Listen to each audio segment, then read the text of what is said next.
جانتے ایبارشن میں کیا ہوتا ہے؟ جائیے یوٹیوب پر آپ ویڈیو میں دیکھ لیجئے.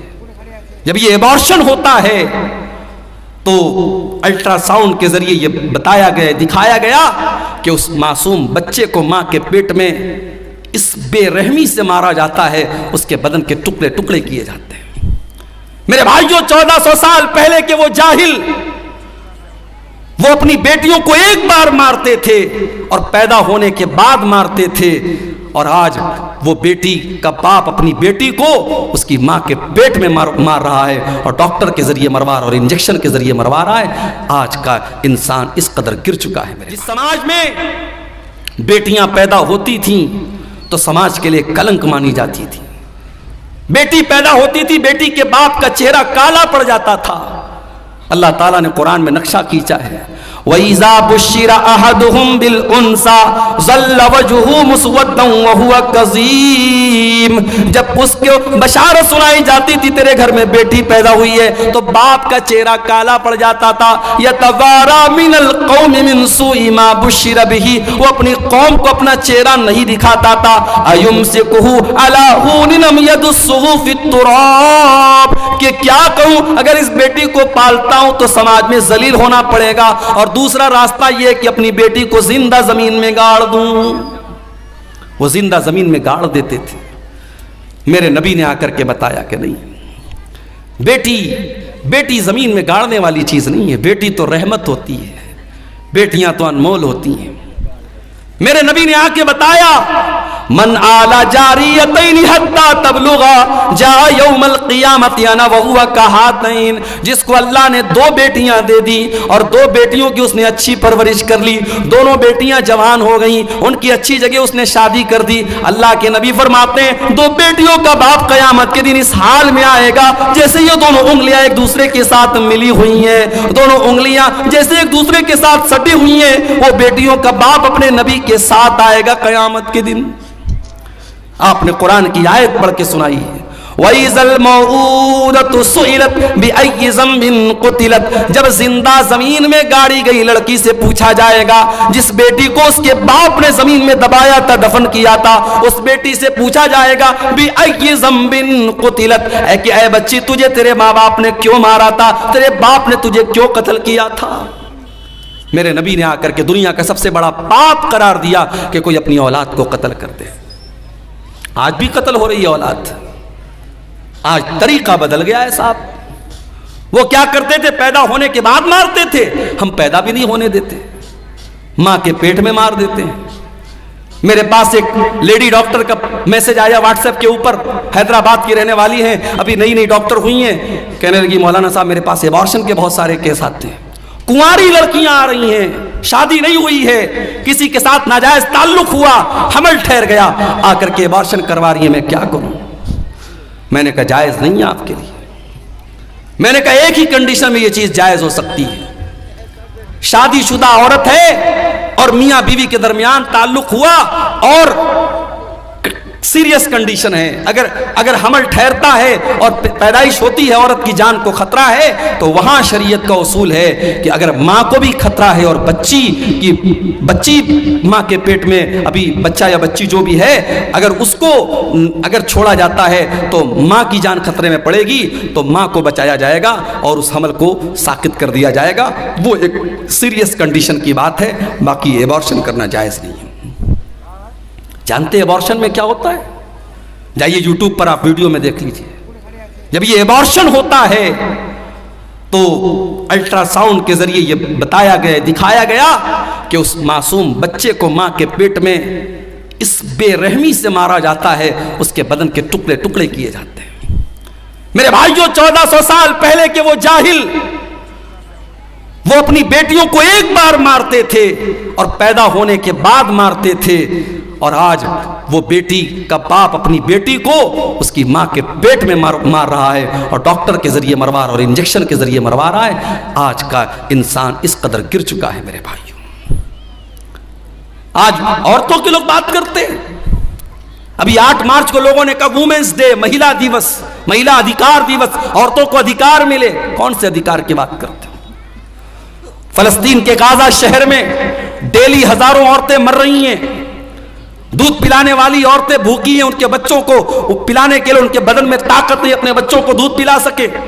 پریگننٹ عورتیں، حمل والی عورتیں ہیں، پیٹ میں بچہ ہے، کھانے کو ہفتوں سے نہ کھانے کو کھانا ہے نہ پینے کو پانی ہے، 400 500 عورتوں پر ایک لیٹرین ہے۔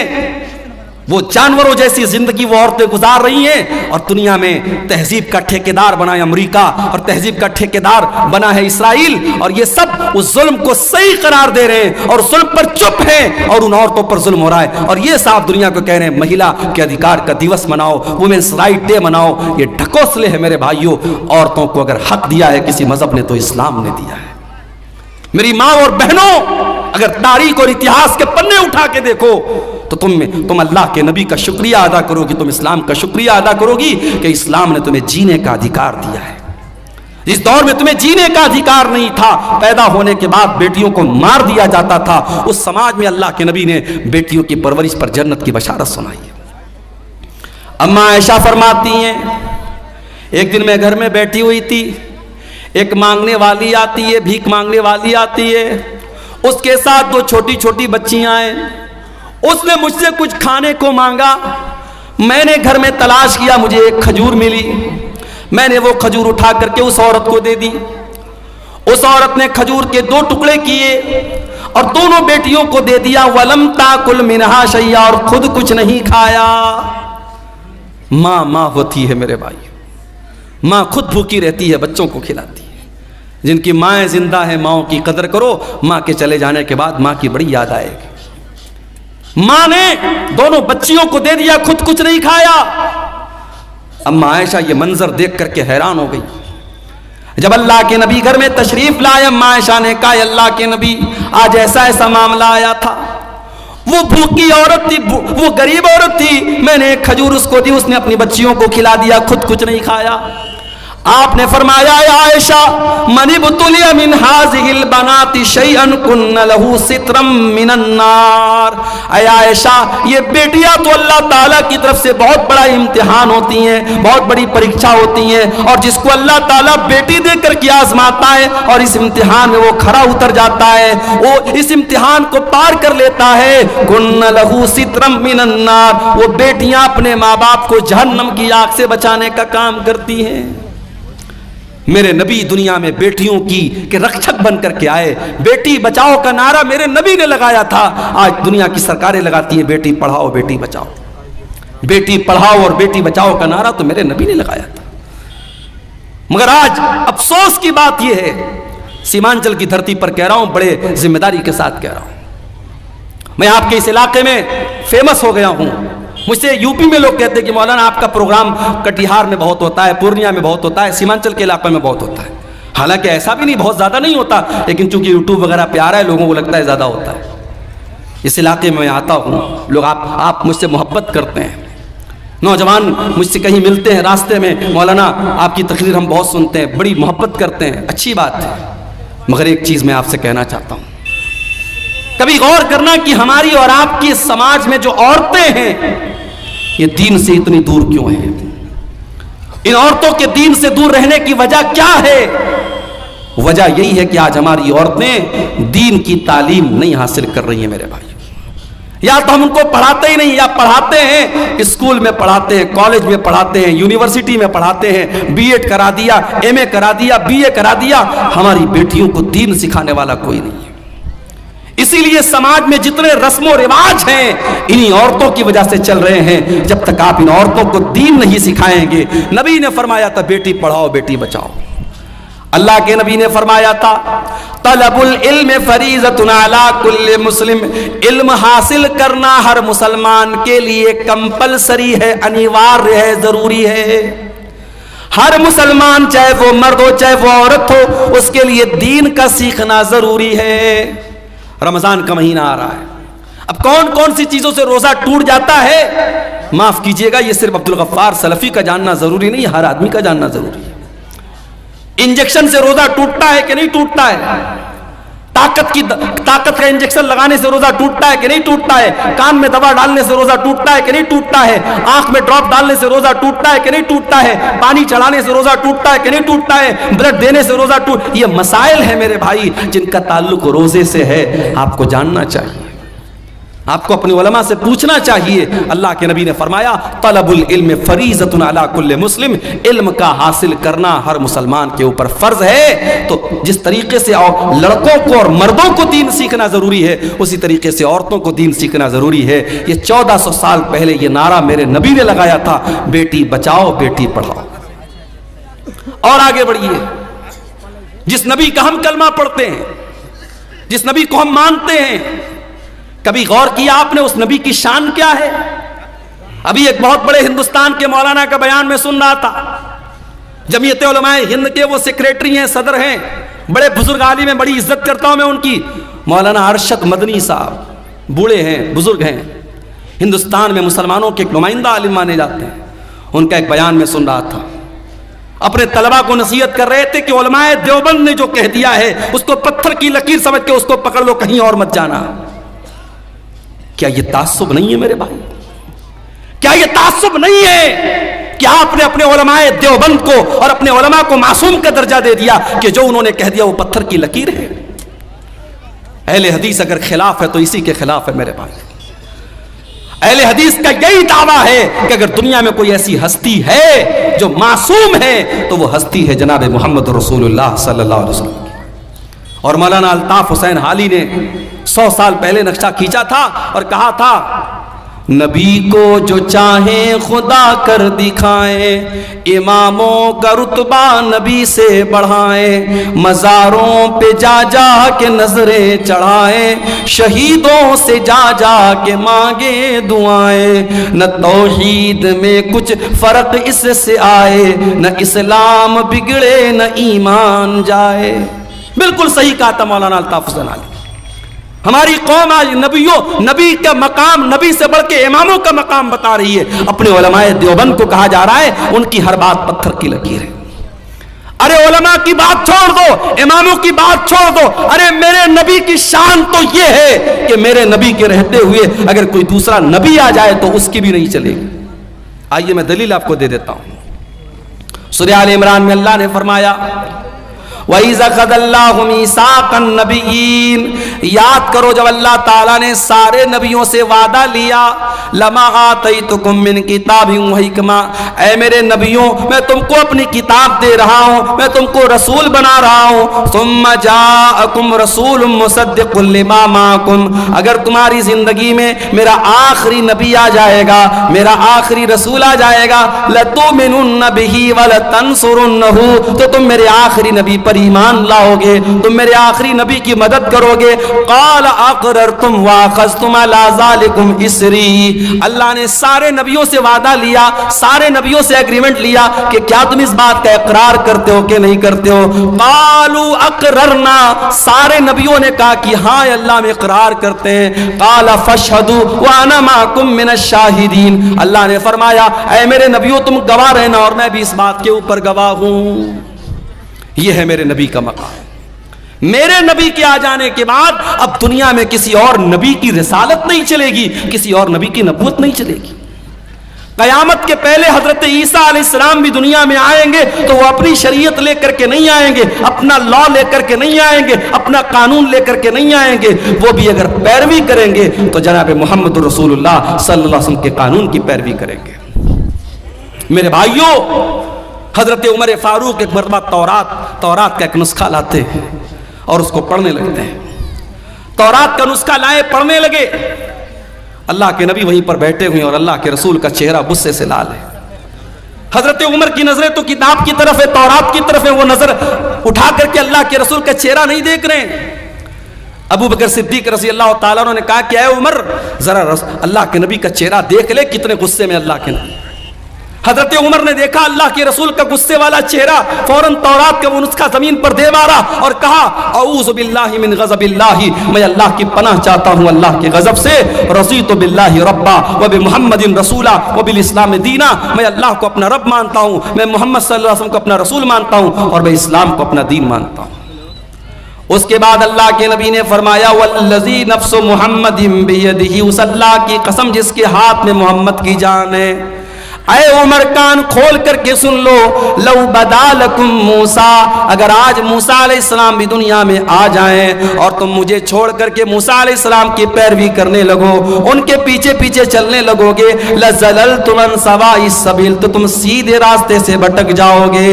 اور اگر آج موسیٰ علیہ السلام بھی زندہ ہو جائیں، اگر آج موسیٰ علیہ السلام بھی زندہ ہو جائیں تو ان کو بھی میری اتباع کرنی پڑے گی، میری پیروی کرنی پڑے گی۔ یہ ہے عظمت ہمارے نبی کی، یہ مقام ہے میرے بھائیو ہمارے نبی کا۔ ہمارے نبی تو وہ ہے میرے بھائیو جو رسم و رواج کو ختم کرنے کے لیے دنیا میں آئے تھے، آخری نبی بن کے آئے تھے۔ ہمارے نبی کی مثال کیسی ہے؟ اللہ کے نبی ایک حدیث میں مثال بیان کرتے ہیں، ایک انسان نے بڑا خوبصورت مکان بنایا، بڑا بہترین مکان بنایا، بس ایک اینٹ کی جگہ چھوڑ دی۔ اب لوگ آتے ہیں مکان کا چکر لگاتے، کہتے ہیں یار مکان تو بہت اچھا ہے، بس ایک اینٹ کی کمی ہے۔ اللہ کے نبی فرماتے ہیں کہ وہ ایک اینٹ میں ہوں، میں نبوت کی آخری اینٹ ہوں، میں خاتم النبیین ہوں، میں آخری نبی ہوں، میرے بعد اب کوئی اور نبی آنے والا نہیں ہے۔ اللہ کے نبی خاتم النبیین ہیں، اب آپ کے بعد دنیا میں کوئی نبی آئے گا نہیں۔ اور اسی لیے آپ دیکھیے کہ اللہ کے رسول کی زندگی میں ایک بہت خطرناک رسم و رواج تھی، کسی نے اگر کسی بچے کو پال لیا تو وہ اس کا سگا باپ مانا جاتا تھا۔ ابھی میرے پاس ایک صاحب کا کال آیا کہ میں نے بیٹے کو پالا ہے، مجھے اولاد نہیں ہو رہی تھی، بچے کو پالا ہے، تو یہ تو پتا ہے کہ بچے کے باپ کی جگہ جب نکاح پڑھا جائے گا تو میرا نام نہیں بلکہ اس کے بچے کے باپ کا نام لیا جائے گا، لیکن میں یہ پوچھنا چاہ رہا تھا کہ آدھار کارڈ بنوانا ہے، پین کارڈ بنوانا ہے، کیا اس پر میں اپنا نام دے سکتا ہوں؟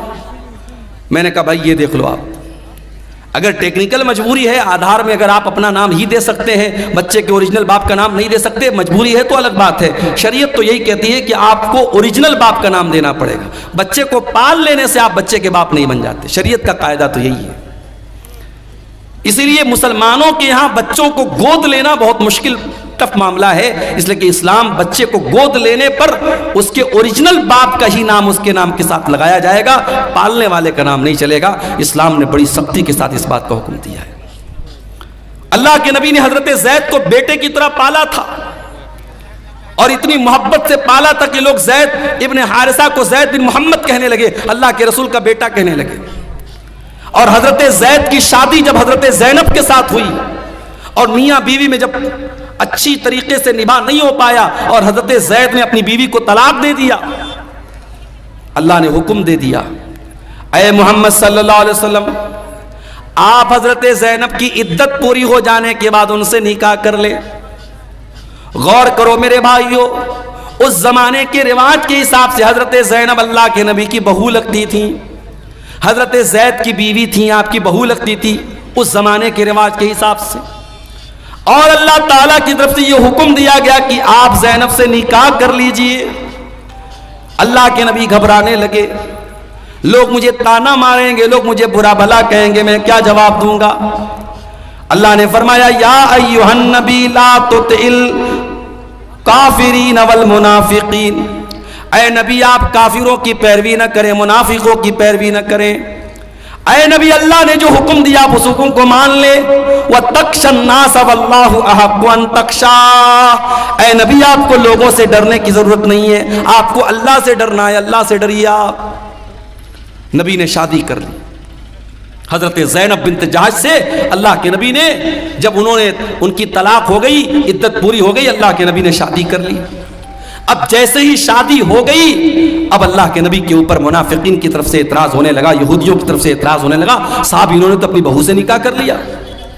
اب ذرا غور کرنا میرے بھائیو، جب یہ اعتراض ہونے لگا کہ اللہ کے نبی نے اپنی بہو سے نکاح کر لیا ہے، اللہ تعالیٰ نے قرآن میں اپنے نبی کا ڈیفنس کیا اور قرآن میں اللہ نے آیت نازل کی ما کان محمد ابا احد من رجالکم، او لوگو محمد صلی اللہ علیہ وسلم تم میں سے کسی مرد کے باپ نہیں ہے۔ ان کی اولاد تو جتنے ان کے بیٹے پیدا ہوئے سب بچپن میں انتقال کر گئے، جب ان کا کوئی بیٹا جوان ہی نہیں ہوا تو جب وہ کسی مرد کے باپ نہیں ہے تو پھر ان کی بہو کہاں سے آ گئی؟ جب وہ کسی مرد کے باپ نہیں ہیں، ان کے سارے بچے بچپن میں انتقال کر گئے، تو تم یہ کیوں کہتے ہو انہوں نے اپنی بہو سے نکاح کر لیا؟ ان کا دوسرا اعتراض یہ تھا کہ چلو ٹھیک ہے، انہوں نے نکاح کر لیا زینب سے، اور زینب ان کی 5ویں بیوی تھی، اور سارے مسلمانوں کو آرڈر تھا کہ 4 سے زیادہ شادی نہیں کر سکتے، اور اللہ کے نبی کی یہ 5ویں بیوی تھی۔ اس پر بھی لوگوں نے اعتراض کیا کہ سب کے لیے الگ قانون، ان کے لیے الگ قانون کیوں ہے؟ اللہ نے اس کا بھی جواب دیا، وَلَٰكِن رَّسُولَ اللَّهِ، یہ اللہ کے رسول ہیں، یہ تم سے پوچھ کر کے نکاح نہیں کریں گے، ان کو اللہ نے اجازت دی ہے، اس لیے انہوں نے زینب سے نکاح کیا ہے۔ عام مسلمانوں کے لیے الگ حکم ہے اور نبی کے لیے اللہ کی طرف سے الگ حکم ہے، تمہیں اعتراض کرنے کا کوئی حق حاصل نہیں ہے۔ تیسرا اعتراض یہ کیا گیا کہ اگر اپنی بہو سے نکاح کر بھی لیا زمانے کے رسم و رواج کو توڑنے کے لیے، تو یہ کام کوئی اور بھی کر سکتا تھا، انہوں نے کیوں کیا؟ یہ رسم تو کسی اور کے ذریعے بھی توڑی جا سکتی تھی، یہ رسم اللہ کے رسول کے ذریعے کیوں توڑی گئی؟ اللہ نے فرمایا وَخَاتَمَ النَّبِيِّينَ، میرا نبی آخری نبی بن کر کے آیا، جب میرا نبی رسم و رواج کو نہیں توڑے گا تو کون توڑے گا؟ میرے نبی تو رسم و رواج کو توڑنے ہی کے لیے دنیا میں آئے تھے۔ یہ الگ بات ہے، وہ نبی رسم و رواج کو توڑنے کے لیے آئے تھے، اس نبی کے امتی آج رسم و رواج کو توڑنے والے نہیں بلکہ بڑھانے والے بن گئے، بڑھا رہے ہم رسم و رواج کو۔ شادی کے پہلے ابھی آپ نے دیکھا ایک بہت بڑی شادی ہو رہی ہے گجرات کے جام نگر شہر میں، ممبئی اور گجرات کے بہت بڑے ادیوگ پتی گھرانے میں شادی ہو رہی ہے، اور شادی میں 9 ارب روپے خرچ ہو چکے ہیں۔ ابھی یہ شادی کے پہلے کے فنکشن میں 9 ارب روپے خرچ ہو چکے ہیں، اور ایسا نہیں کہ یہ صرف ان کے دوسرے مذہب کے لوگوں میں ہو رہا ہے، مسلمانوں کا بھی بہت برا حال ہے۔ کلکتہ کے مٹیا برج میں گیا تھا، وہاں لوگوں نے مجھے بتایا کہ ایک بہت کروڑ پتی ارب پتی مسلمان نے اپنی لڑکی کی شادی کی تو کئی کلو اس نے سونا اپنی بیٹی کو جہیز میں دیا تھا، کلو گرام نہیں، کلو میں اس نے اپنی بیٹی کو زیورات سے لاد دیا تھا اپنی بیٹی کو۔ کئی شادی ہو رہی ہے تو جتنے باراتی آ رہے ہیں سب باراتیوں کو سوٹ دیا جا رہا ہے، سارے باراتیوں کو سونے کی انگوٹھی دی جا رہی ہے۔ یہ مسلمانوں کیا بھی یہ حال ہو رہا ہے میرے بھائی؟ آپ کے سیمانچل کے علاقے میں کیا جہیز کی رسم نہیں ہے؟ کیا ہلدی کی رسم نہیں ہے؟ کیا عورتیں سندور نہیں لگا رہی ہیں؟ کیا بندی نہیں لگا رہی ہیں؟ بنگال میں آپ چلے جائیں تو کہیں فرق کرنا مشکل ہو جاتا ہے کہ یہ لڑکی یہ عورت مسلمان ہے یا غیر مسلم ہے۔ جو نبی رسم و رواج کو توڑنے کے لیے آئے تھے، جو نبی ہمیں رسم و رواج کی بیڑیوں سے آزاد کرنے کے لیے آئے تھے، آج افسوس کی بات یہ ہے اس نبی کا کلمہ پڑھنے کے باوجود اور اس نبی سے محبت کا دعویٰ کرنے کے باوجود آج ہم رسم و رواج کی بیڑیوں میں جکڑے ہوئے ہیں، اور نہ جانے کون کون سی رسم و رواج میں ہم پڑے ہوئے ہیں۔ ایک شادی میں گیا بنارس میں، ہمارے خاندان میں رشتہ داری میں شادی تھی، میں گیا تو شادی کے پہلے لڑکی والے بہت سارا سامان تیار کرتے ہیں، لڑکے والے دلہن کے لیے، بہو کے لیے، تو اس میں دیکھا کہ صاحب دلہن کے لیے ایک سہاگ کی پڑیا تیار ہو رہی ہے۔ وہ کچھ سامان تھے، کچھ جڑی بوٹیاں وغیرہ تھی، میں نے پوچھا یہ کیا ہے؟ کہنے لگے سہاگ کی پڑیا ہے۔ میں نے کہا اس میں کیا کیا ہے؟ پتہ لگا اس میں وہ ہے جو بال میں لگاتے ہیں، سندور ہے، بدیا ہے۔ میں نے کہا یہ کیا ہے؟ کہنے لگے سہاگ کی پڑیا ہے۔ معاف کرنا میرے بھائیوں، اسلام میں کوئی سہاگ کی پڑیا نہیں ہوتی۔ اسلام میں ایک شادی شدہ عورت کے لیے سہاگ کی کوئی نشانی نہیں ہے۔ بعض عورتیں سمجھتے چوڑی پہننا یہ سہاگ کی نشانی ہے، کنواری لڑکی بھی چوڑی پہن سکتی ہے، اور یہ سندور لگانا اور یہ بندیا لگانا تو بالکل مشرکانہ اور شرکیہ چیز ہے، یہ تو نہیں کرنا چاہیے۔ اور یہ جو منگل سوتر پہنتی ہیں کہ یہ صاحب یہ سہاگ کی نشانی، یہ بھی غیر مسلموں کا طریقہ ہے، اسلام سے اس کا کوئی تعلق نہیں۔ اسلام میں سہاگ کی کوئی نشانی نہیں ہے، سہاگ کی بس ایک نشانی ہے، شوہر کے دل میں بیوی کی محبت، بیوی کے دل میں شوہر کی محبت۔ یہاں صاحب شادی میں سہاگ کی پڑیا دی جا رہی ہے۔ شادی کے پہلے ایک رسم ہوتی ہے ہلدی کی رسم، کہیں کہ آپ نے دیکھا ہوگا ہلدی کی رسم میں باقاعدہ جتنی لڑکیاں ہیں سب پیلے رنگ کا کپڑا پہنے ہوئے ہیں۔ ساون کا مہینہ آتا ہے، ساون کے مہینے میں پیلے رنگ کا کپڑا اور پیلے رنگ کی چوڑیاں مسلمان عورتیں پہنتی ہیں۔ دھن تیرس کا تہوار آتا ہے، بہار میں نے پٹنہ میں دیکھا کہ مسلمان عورتیں مارکیٹ سے سامان خرید رہی ہیں۔ میں نے پوچھا یہ کیا ہو رہا ہے؟ کہنے لگے مسلمان بھی دھن تیرس کے دن یہ مانتا ہے، لوگوں کا یہ ماننا ہے کہ دھن تیرس کے دن کچھ نہ کچھ ضرور خریدنا چاہیے، چاہے ایک جھاڑو ہی خریدا جائے تو غیر مسلموں کے ساتھ مسلمان بھی دھن تیرس کے دن کچھ نہ کچھ ضرور خریدتے ہیں۔ کیا ہے میرے بھائی یہ سب؟ یہ فضول کی رسمیں، یہ جاہلانہ رسمیں، اور آج بھارت میں دوسرے لوگوں کے ساتھ رہ رہ کر کے ان کے کلچر سے ہم نے ایڈاپٹ کر لی، حاصل کر لی، اور ہمارے کلچر میں بھی وہ چیزیں شامل ہو گئی۔ ہمارے نبی تو رسم و رواج کو توڑنے کے لیے آئے تھے میرے نبی۔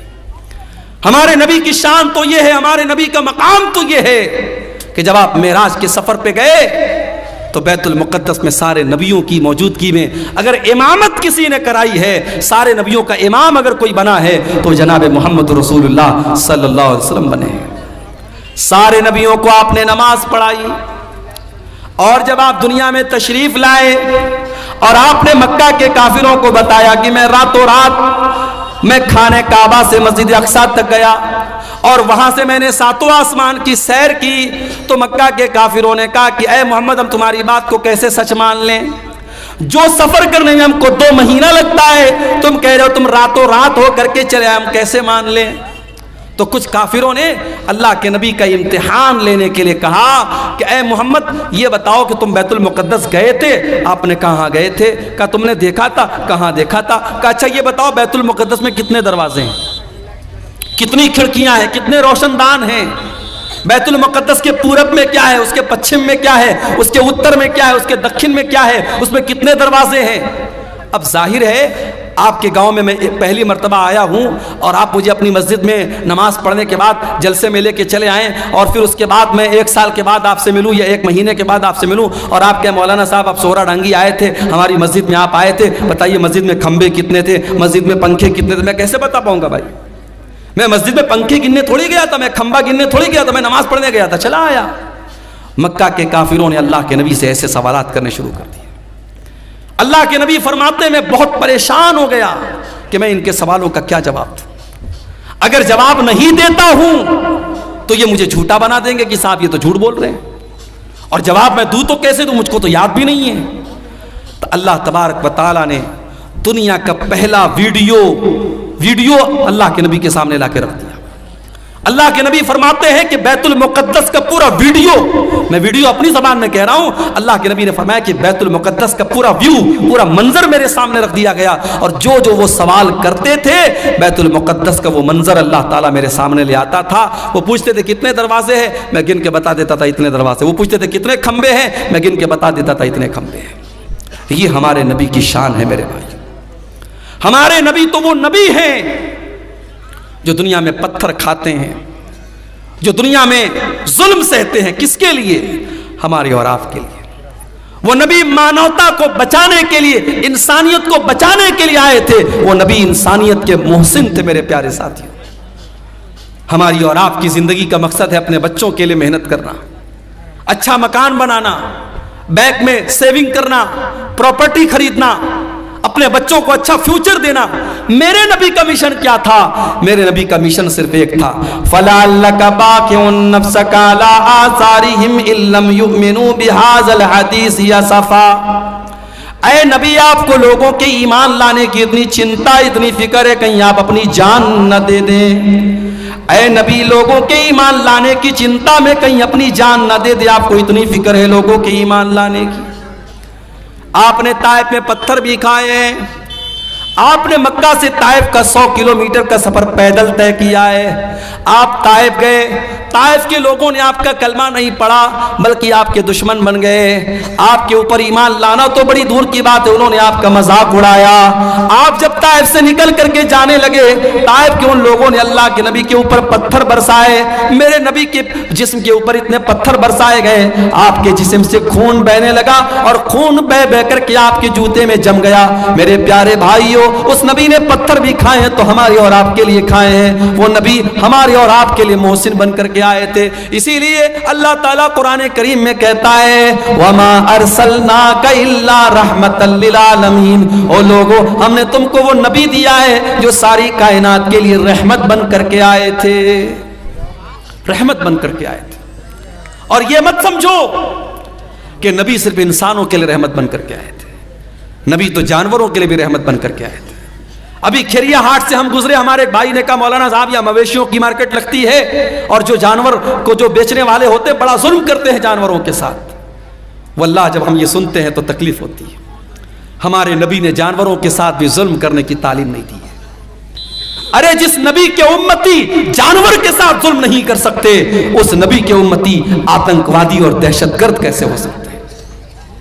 میرے نبی نے تو ایک بکرے کو ذبح کرنے کے ٹائم بھی حکم دیا ہے کہ بکرے کو ذبح کرنے کے ٹائم چھری تیز کر لو، بکرے کے سامنے چھری مت تیز کرو تاکہ اس کو ڈبل تکلیف نہ ہو۔ جانور کو ذبح کرنا ہے، حلال کرنا ہے، اللہ نے اس کو ہمارے لیے حلال بنایا ہے، اس کا گوشت ہم کھائیں گے، مگر اس کو حلال کرنے کا، ذبح کرنے کا بھی طریقہ بتایا ہے اللہ کے نبی نے، اس میں طریقہ ایسا بتایا اس کو تکلیف نہ ہو۔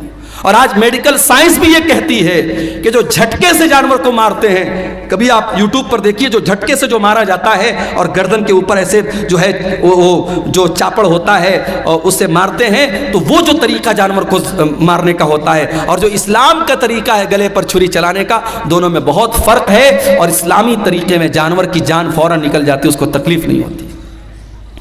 جانوروں کے ساتھ بھی اللہ کے نبی نے رحم کا برتاؤ کرنے کا حکم دیا۔ سفر میں آپ جا رہے، اچانک ایک جگہ سے چیونٹیوں کے پاس سے آپ گزرے، صحابہ کرام کو چیونٹی کاٹنے لگی، صحابہ کرام نے آگ لگائی اور چیونٹیوں کو جلا دیا۔ اللہ کے نبی کو پتا چلا، اپنے صحابہ کو ڈانٹا اور آپ نے کہا کان کھول کر کے سن لو، آگ کا عذاب آگ کا رب ہی دے سکتا ہے، آگ کا عذاب کوئی اور نہیں دے سکتا۔ چیونٹی کو بھی جلانے کا آپ کو ادھیکار نہیں ہے، چیونٹی کو جلا نہیں سکتے آپ۔ اسی سفر میں اللہ کے نبی جا رہے تھے، ایک صحابی نے ایک لال چڑیا کے بچوں کو لے لیا، اور لال چڑیا جب اپنے گھونسلے میں آئی، بچوں کو نہیں دیکھا، پھڑپھڑانے لگی۔ اللہ کے نبی کی نظر چڑیا کے اوپر پڑی، آپ نے کہا اس کے بچے کو کس نے چھینا ہے؟ ایک صحابی نے کہا اللہ کے نبی میں نے چھینا ہے۔ آپ نے فرمایا جاؤ اس کے بچوں کو لوٹا دو۔ ایک چڑیا کو اس کے بچے سے جدا کرنے کی تعلیم محمد رسول اللہ نے نہیں دی ہے۔ جو ایک چڑیا کو اس کے بچوں سے دور کرنے کی تعلیم نہیں دے سکتے ہیں، وہ کسی ماں سے اس کے بچے کو دور کرنے کی تعلیم کیسے دے سکتے ہیں میرے بھائی؟ اللہ کے نبی فرماتے ہیں ایک عورت نے بلی کو پکڑا اور بلی کو باندھ دیا، قید کر دیا، نہ کھانے کو دیتی تھی نہ پینے کو دیتی تھی، یہاں تک کہ بلی مر گئی۔ اللہ کے نبی فرماتے وہ بڑھیا جہنم میں جائے گی، ایک بلی کو بے وجہ مارنے کی وجہ سے وہ جہنم میں جائے گی۔ دوسری حدیث میں اللہ کے نبی فرماتے ہیں ایک فاحشہ عورت نے، ایک بدچلن عورت نے، جب وہ کنویں سے پانی نکال رہی تھی، ایک کتا پیاس سے مر رہا تھا، اس نے اپنے چمڑے کے موزے میں پانی نکالا اور کتے کو پلا دیا۔ اس کے اس عمل کی وجہ سے اللہ تعالیٰ نے اس فاحشہ عورت کو بخش دیا، اس کو معاف کر دیا۔ یہ میرے نبی کی رحمت ہے، جانوروں کے ساتھ بھی اچھا سلوک کرنے کی آپ نے تعلیم دی ہے۔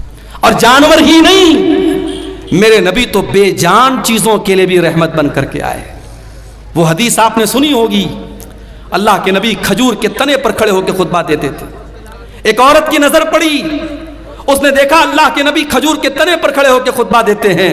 اس نے کہا اے اللہ کے نبی ہمیں اچھا نہیں لگتا ہے، آپ کھجور کے تنے پر کھڑے ہو کر کے خطبہ دے، ہمیں اچھا نہیں لگتا ہے۔ اس عورت کا بیٹا بڑھئی کا کام کرتا تھا، اس نے کہا اے اللہ کے نبی میں اپنے بیٹے سے کہہ کر کے ایک بہترین ممبر آپ کے لیے بنوا دوں گی۔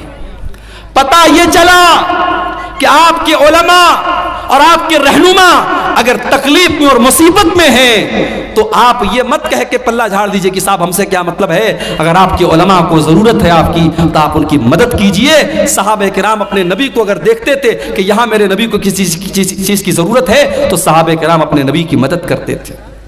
یہاں حالات کیا ہے؟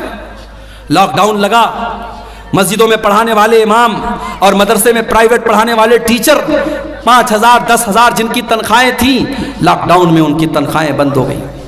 مسجد کی کمیٹی نے کہہ دیا مولوی صاحب ہمارے پاس پیسہ نہیں ہے، مدرسے والوں نے کہہ دیا ہمارے پاس بجٹ نہیں ہے۔ کتنے مدرسے میں پڑھانے والے مولویوں کو میں جانتا ہوں، انہوں نے قرضے لے لے کر کے لاک ڈاؤن کا ٹائم گزارا۔ کتنے مسجدوں کے امام کو میں جانتا ہوں، انہوں نے لوگوں کے سامنے ہاتھ پھیلا کر کے اپنا کام چلایا میرے بھائی۔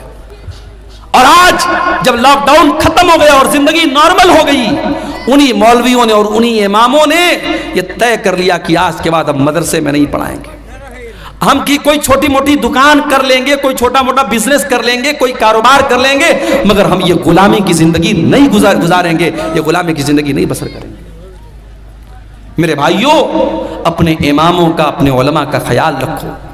نبی کے دور میں اللہ کے نبی لکڑی کے تنے پر کھڑے ہو کے خطبہ دے رہے ہیں، عورت دیکھتی ہے کہتی ہے اللہ کے نبی ہم سے دیکھا نہیں جاتا ہے، میرا بیٹا بڑھئی کا کام کرتا ہے، میں ممبر لا کر کے تیار کر کے آپ کو دے دوں گی۔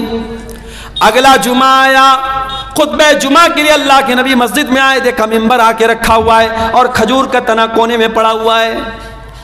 اللہ کے پیارے نبی ممبر کے اوپر چڑھے، خطبہ دینے لگے۔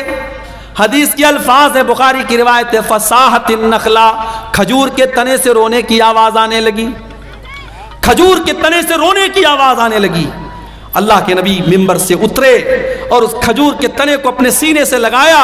جب آپ نے سینے سے لگایا تو رونے کی آواز آنی بند ہو گئی اور سسکنے کی آواز آنے لگی۔ اللہ کے نبی نے فرمایا اگر میں اس کو سینے سے نہ لگاتا تو قیامت تک یہ روتا رہتا۔ اور اس کے بعد آپ نے فرمایا انہا کانت تبکی علی ما کانت تسمع من الذکر، چونکہ اس ممبر پر کھڑے ہو کر کے میں اللہ کا ذکر کرتا تھا، میں قرآن بیان کرتا تھا، میں حدیث بیان کرتا تھا، اس لیے یہ لکڑی کا تنا رو رہا ہے۔ میرے پیارے ساتھیوں، میرے نبی اس لکڑی کے تنے کے لیے رحمت بن کر کے آئے تھے۔ ہم اور آپ اتنے بڑے بد نصیب ہیں کہ آج اس نبی، جو نبی جس نبی سے لکڑی کا تنا بھی محبت کرتا تھا، ہم اتنے بڑے بد نصیب ہیں کہ اس نبی سے کا نام تو ہم لیتے ہیں، اس نبی سے محبت کا دم تو بھرتے ہیں، مگر اس نبی کی سنتوں سے ہم پیچھے ہیں، اس نبی کے طریقے سے ہم پیچھے ہیں۔ نہ ہماری شادی بیاہ اس نبی کے طریقے کے مطابق ہے، نہ ہمارا لین دین اس نبی کے طریقے کے مطابق ہے، نہ ہمارا اخلاق اس نبی کے طریقے کے مطابق ہے۔ ہمارا نوجوان تو نوجوان 60 سال کے بوڑھے جب سیلون میں جاتے ہیں اور سیلون میں جا کر کے اپنی داڑھی کو مڈاتے ہیں اور کلین شیو ہوتے ہیں، انہیں شرم آنی چاہیے، انہیں غیرت آنی چاہیے اور انہیں سوچنا چاہیے کہ ان کے نبی نے کہا تھا کہ داڑھی کو چھوڑ دو، ان کے نبی نے منع کیا تھا کہ داڑھی کو مت چھیڑو، داڑھی کو مت کاٹو، داڑھی کو مت موڑو۔ جس نبی نے داڑھی کو چھوڑنے کا حکم دیا تھا، آج اس نبی کے امتی سیلون میں جا کر کے داڑھی صاف کروا رہے ہیں۔ جس نبی نے ساری زندگی پاک دامنی کی زندگی گزاری تھی، جو نبی اتنے حیادار تھے کہ اللہ کے نبی کے بارے میں صحابہ کہتے ہیں کہ کنواری لڑکی سے بھی زیادہ آپ شرمیلے تھے، آج اس نبی کے ماننے والے اور اس نبی کا کلمہ پڑھنے والے بے شرم ہوتے چلے جا رہے ہیں، بے غیرت ہوتے چلے جا رہے ہیں۔ اس قوم کی لڑکیوں کو دیکھ لو، اس قوم کے لڑکوں کو دیکھ لو، آج بے حیا ہوتے چلے جا رہے ہیں۔ میرے پیارے ساتھیوں، اس لکڑی کے تنے کو بھی اپنے نبی سے محبت تھی، اگر ہمیں محبت ہوتی تو ہم بھی اس نبی کے طریقے پر چلتے۔ اور آگے بڑھیے، وہ نبی ہم سے بہت محبت کرتے تھے، وہ نبی ہمیں بہت چاہتے تھے۔ اللہ نے قرآن میں فرمایا لَقَدْ جَاءَكُمْ رَسُولٌ مِّنْ أَنفُسِكُمْ عَزِيزٌ عَلَيْهِ مَا عَنِتُّمْ حَرِيصٌ عَلَيْكُمْ بِالْمُؤْمِنِينَ رَءُوفٌ رَحِيمٌ۔ اے مسلمانوں، ہم نے تم کو وہ رسول دیا ہے جو جان سے زیادہ تم سے محبت کرتے ہیں، جو تمہیں فائدہ پہنچانے کی پوری کوشش کرتے ہیں، جو تمہیں تکلیف سے بچانا چاہتے ہیں۔ اللہ کے نبی کی سیرت میں آپ یہ واقعات دیکھ لیجئے، مسواک سے آپ کتنی محبت کرتے تھے۔ انتقال کے پہلے بھی آپ نے حضرت عائشہ کے بھائی عبد الرحمن کے ہاتھ میں مسواک دیکھی، حضرت عائشہ کو اشارہ کیا، حضرت عائشہ نے اپنے بھائی سے مسواک کو لیا، اپنے دانتوں سے نرم کیا۔ اللہ کے نبی نے اپنے آخری ٹائم بھی مسواک کیا ہے، مسواک سے اتنی محبت کرتے تھے اللہ کے نبی، اس کے باوجود آپ نے اپنی امت کی آسانی کے لیے کیا فرمایا؟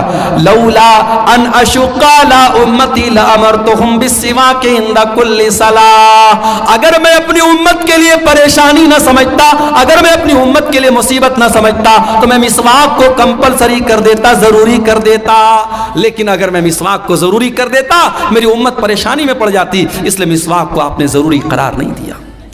تراویح کی نماز کو دیکھو میرے بھائیوں، پہلے دن اللہ کے نبی نے تراویح پڑھائی تو تھوڑے سے صحابہ آئے، دوسرے دن آپ نے تراویح پڑھائی تو آدھی مسجد بھر گئی، تیسرے دن آپ نے تراویح کی نماز پڑھائی تو پوری مسجد بھر گئی، چوتھی رات آپ نہیں آئے، جب فجر کی نماز میں آپ آئے آپ نے فرمایا میں جان بوجھ کر کے نہیں آیا، اے میرے صحابہ اس نماز کو لے کر کے تمہارا جذبہ میں نے دیکھا، تمہارا شوق میں نے دیکھا، خشیت ان تفرض علیکم، میں ڈر گیا کہ کہیں تراویح کی نماز تمہارے لیے فرض نہ ہو جائے۔ اس نبی نے چوتھے دن تراویح کی نماز نہیں پڑھائی تاکہ تراویح کی نماز فرض نہ ہو جائے۔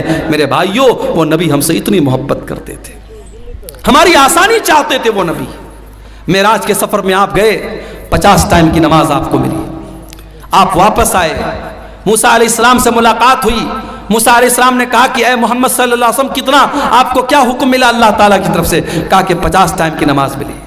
کہا کہ آپ کی امت نہیں پڑھ پائے گی، میں نے بنی اسرائیل کو آزمایا ہے، میں نے تجربہ کیا ہے، بنی اسرائیل کو میں نے بہت آزمایا ہے، آپ کی امت 50 ٹائم کی نماز نہیں پڑھ پائے گی، آپ جائیے اپنے رب سے کم کروائیے۔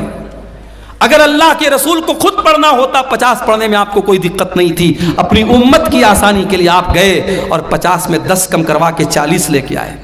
حضرت موسیٰ نے کہا 40 بھی نہیں پڑھ پائے گی، واپس جائیے۔ آپ پھر گئے، 40 میں سے 10 اور کم کروا کے لائے، 30 ہو گئی، 30 سے 20 ہو گئی، 20 سے 10 ہو گئی، 10 سے 5 ہو گئی۔ 5 ٹائم کی نماز بھی جب اللہ کے نبی لے کر کے آئے، حضرت موسیٰ نے کہا اے محمد صلی اللہ علیہ وسلم، آپ کی امت 5 ٹائم کی نماز بھی نہیں پڑھ پائے گی۔ اور واقعی میں 5 ٹائم کی نماز بھی آج ہم نہیں پڑھ پا رہے۔ بڑے کاروباری ہیں ہم، بڑے بزنس مین ہیں، دکان پر بیٹھے ہوئے ہیں، حی علی الصلاۃ کی آواز آ رہی ہے مگر ہمیں نماز پڑھنے کی فرصت نہیں ہے۔ رات کو 2-2 بجے تک ہمارے نوجوان موبائل پہ لگے ہوئے ہیں، اور فجر کے ٹائم 5 ساڑھے 5 بجے جب فجر کی اذان ہو رہی ہے اور مؤذن کہہ رہا ہے الصلاۃ خیر من النوم، نماز نیند سے بہتر ہے۔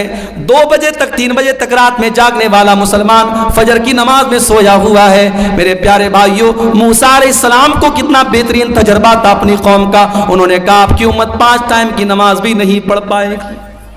معاف کرنا میرے بھائیوں، آپ کا بزنس اور آپ کا کاروبار نماز سے بڑا نہیں ہے۔ آپ کاروبار بھی کیجئے، آپ بزنس بھی کیجئے، لیکن نماز اپنے ٹائم پر پڑھیے۔ اللہ قرآن میں کہتا ہے رجال لا تلہیہم تجارت ولا بیع عن ذکر اللہ واقام الصلاۃ، میرے نیک بندے وہ ہیں، میرے مومن بندے وہ ہیں، ان کا کاروبار، ان کا بزنس، ان کی تجارت ان کو نماز سے غافل نہیں کرتا ہے۔ وہ کاروبار بھی کرتے ہیں، وہ بزنس بھی کرتے ہیں، اور نماز کا ٹائم ہوتا ہے تو نماز پڑھتے ہیں۔ یخافون یوما تتقلب فیہ القلوب والابصار، وہ قیامت کے دن سے ڈرتے ہیں، وہ اللہ کے عذاب سے ڈرتے ہیں، وہ پابندی سے نماز پڑھتے ہیں۔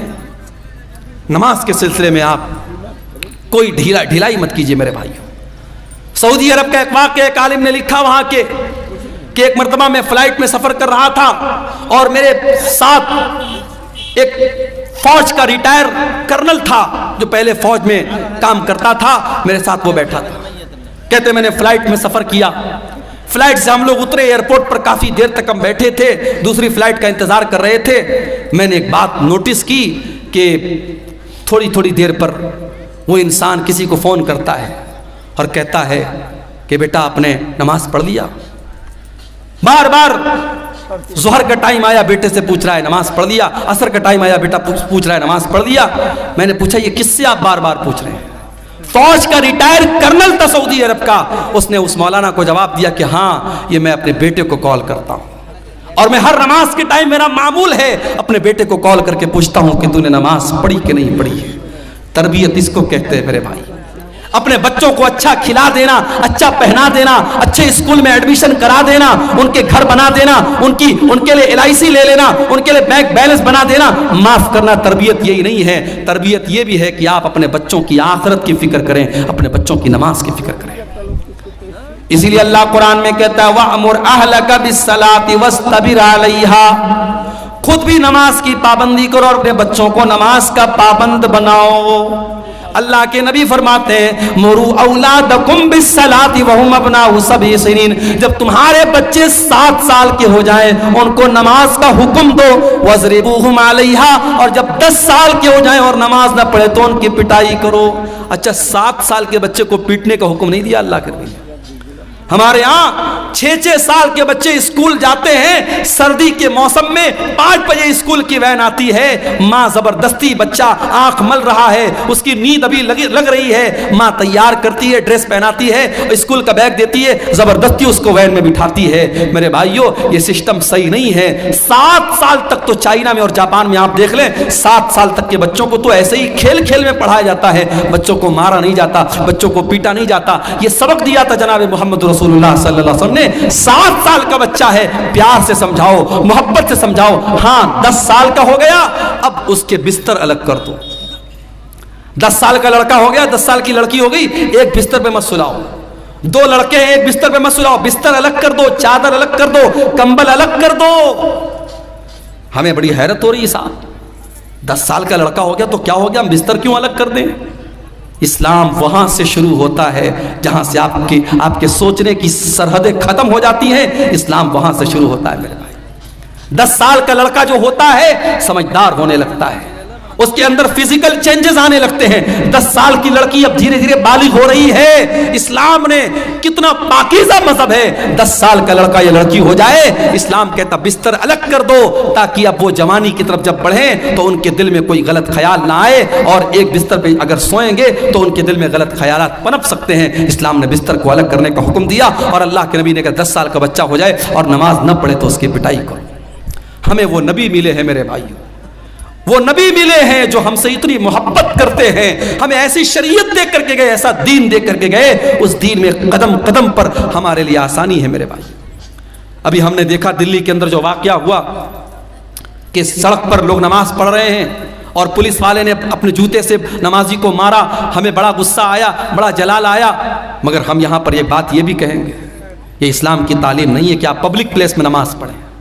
اگر آپ کی نمازی زیادہ ہو رہے ہیں, جمعہ میں 2 جماعت آپ کر لیں, عید میں 2 جماعت کر لیں, سڑک پہ آپ نماز نہ پڑھیں.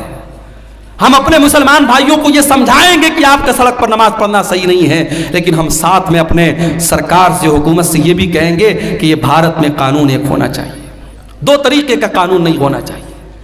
کسی مذہب کے تہوار تو کھلے عام سڑکوں پر منائے جائیں اور تہوار منانے والوں پر پھولوں کی بارش کی جائے, اور دوسرے مذہب کا مسلمان اگر ہفتہ میں جمعہ کی ایک نماز پڑھ لے تو آپ کا پولیس والا اسے جوتوں سے مار رہا ہے. یہ 2 طریقے کے قانون نہیں چلیں گے میرے بھائی. اور اگر مان لو حالات کبھی دنیا میں ایسے آ جائیں, ساری مسجدیں ختم ہو جائیں اور سارے جتنی اللہ کی مسجدیں ہیں ساری مسجدوں کو لوگ ڈھا دیں, گرا دیں, تب بھی معاف کرنا نماز بند ہونے والی نہیں ہے. اس لیے کہ اللہ کے نبی فرماتے ہیں 6 چیزیں اللہ تعالیٰ نے مجھ کو ایسی دی ہیں جو کسی اور نبی کو نہیں دی گئی. اوتیتو ستن لم یوتہن احد قبلی, 6 چیزیں اللہ تعالیٰ نے اسپیشل مجھ کو دی جو کسی اور نبی کو نہیں دی. نمبر 1, اوتیتو جوامع الکلم, اللہ تعالیٰ نے مجھ کو جوامع الکلم دیا ہے. اللہ کے نبی کی زبان سے چھوٹے چھوٹے جملے نکلا کرتے تھے لیکن معنی بہت بڑا بڑا ہوتا تھا. چھوٹی چھوٹی باتیں, جیسے مثال کے طور پہ اللہ کے نبی نے فرمایا انما الاعمال بالنیات, عمل کا دار و مدار نیت پر. چھوٹی سی حدیث ہے لیکن اس کے معنی اور مطلب بہت بڑا بڑا ہے. دوسری چیز وَنُصِرْتُ بِالرُّعْبِ مَسِيرَةَ شَهْرٍ, اور میرے دشمن کے دل پر میرا رعب و دبدبا ڈال دیا گیا ہے. میرا دشمن 1 مہینے کی دوری پر بھی اگر مجھ سے ہو, اس کے دل میں میرا رعب و دبدبا ڈال دیا گیا ہے. تیسری چیز وَجُعِلَتْ لِيَ الْأَرْضُ مَسْجِدًا وَطَهُورًا, اور ساری کی ساری زمین میرے لیے مسجد بنا دی گئی ہے. مسلمان نماز پڑھنے کے لیے مسجد کا محتاج نہیں ہے. کہیں پر بھی جنگل میں چلا جائے, پہاڑ پہ چلا جائے, دنیا کے کسی بھی کونے میں چلا جائے, نماز کا ٹائم ہو گیا, نماز وہ کہیں پر بھی پڑھ سکتا ہے. پاک صاف جگہ ہونی چاہیے. اگر پانی نہیں مل رہا ہے اس کے لیے ساری زمین پاک بنائی گئی, وہ کہیں پر بھی زمین پر ہاتھ مار کر کے تیمم کر سکتا ہے. ساری زمین اس کے لیے پاک بنائی گئی, ساری زمین اس کے لیے مسجد بنائی گئی. یہ ہمارے اسلام کی خاصیت ہے میرے بھائی. ہمارا دین بڑا آسان دین ہے. جاڑے کا موسم ہے, ہم نے موزہ پہنا ہے, سفر میں ہم نکلے ہوئے ہیں, موزہ نہیں اتار رہے ہیں. اسلام کہتا کوئی مسئلہ نہیں, تمہیں پیر دھونے کی ضرورت نہیں ہے. وضو کر کے اگر آپ نے موزہ پہنا ہے اور سفر کی حالت میں آپ ہیں تو 3 دن تک آپ اسی موزے کو پہنے رہیے اور اس پر مسح کر لیجئے, پیر کو دھونے کی ضرورت نہیں ہے. ہاں اگر اپنے گھر میں ہیں تو 24 گھنٹے تک آپ مسح کر سکتے ہیں. 24 گھنٹے کے بعد آپ موزہ اتار لیجئے, پیر دھو کے پھر سے موزہ پہن لیجئے, وضو کر کے پھر سے پہن لیجئے. آسانیاں ہیں ہمارے دین میں. سفر میں ہم نکلے, ابھی ہمارے کٹیہار کے بعض احباب ہیں, کل ہم لوگ یہاں سے جمعہ پڑھ کے جامتاڑا گئے تھے, 350 کلومیٹر دور گئے تھے, سفر میں نکلے ہیں, نماز کا ٹائم ہوا, ہم 4 رکعت والی نماز کو 2 رکعت پڑھیں گے. سنت پڑھنے کی ضرورت نہیں ہے, فجر کی سنت پڑھیں گے, باقی کوئی سنت پڑھنے کی ضرورت نہیں ہے. 4 رکعت والی کو 2 رکعت پڑھیں گے, ظہر اور عصر کو اکٹھے پڑھ لیں گے, مغرب اور عشاء کو اکٹھے پڑھ لیں گے. آسانیاں ہیں قدم قدم پر ہماری شریعت میں. میرے پیارے ساتھیوں, یہی بات ہے جو اللہ قرآن میں کہہ رہا ہے, لقد جاءکم رسول من انفسکم عزیز علیہ ما عنتم, ہم نے تم کو وہ نبی دیا ہے جو تمہیں جان سے زیادہ پیار کرتا ہے. عورت پریگننٹ ہے, روزہ رکھے گی, بچے کو تکلیف پہنچے گی, بچے کو دودھ پلا رہی ہے, روزہ رکھے گی, بچے کو دودھ نہیں پلا سکتی ہے. اسلام کہتا کوئی مسئلہ نہیں ہے, عورت بعد میں روزہ پورا کر لے گی. اسلام اس کو قضا کرنے کا اور بعد میں روزہ پورا کرنے کا حکم دیتا ہے. عورت پیریڈ میں ہے, اس کی کمزوری کا دن ہے, اس کی بیماری کا دن ہے, چڑچڑا پن رہتا ہے, بدن میں کمزوری رہتی ہے, بلڈ آتا رہتا ہے, درد ہوتا رہتا ہے. اسلام نے کہا کوئی مسئلہ نہیں, جتنے دن اس کو پیریڈ آ رہا ہے وہ نماز نہیں پڑھے گی, روزہ نہیں رکھے گی, روزہ بعد میں پورا کرے گی. قدم قدم پر ہماری شریعت میں میرے بھائیوں آسانی رکھی گئی ہے۔ وہ نبی ہماری آسانی کا بڑا خیال رکھتے تھے، اور وہ نبی ہم سے بہت محبت کرتے تھے۔ وہ راتوں کو اٹھ کر کے ہمارے لیے رویا کرتے تھے میرے بھائی۔ میرے نبی رات کو اٹھ کر کے دعا کیا کرتے تھے، اے اللہ میری امت کا کیا ہوگا؟ اور اللہ تعالیٰ اپنے نبی کو تسلی دیتا تھا کہ آپ اپنی امت کے لیے پریشان مت ہوئیے، ہم آپ کی امت کے بارے میں آپ کو خوش کر دیں گے۔ شاعر نے کتنی سچی بات کہی ہے، سلام اس پر جو امت کے لیے راتوں کو روتا تھا، سلام اس پر جو فرش خاک پر جاڑے میں سوتا تھا، سلام اس پر کہ جس کے گھر میں چاندی تھی نہ سونا تھا، سلام اس پر کہ ٹوٹا بوریا جس کا بچھونا تھا۔ میرے پیارے بھائیوں، اس نبی سے ہمیں واقعی میں سچی محبت کرنی چاہیے، اس نبی سے واقعی میں سچی محبت کرنی چاہیے۔ اور وہ نبی صرف دنیا میں ہمارے کام نہیں آ رہے ہیں، بلکہ آخرت میں بھی ہمارے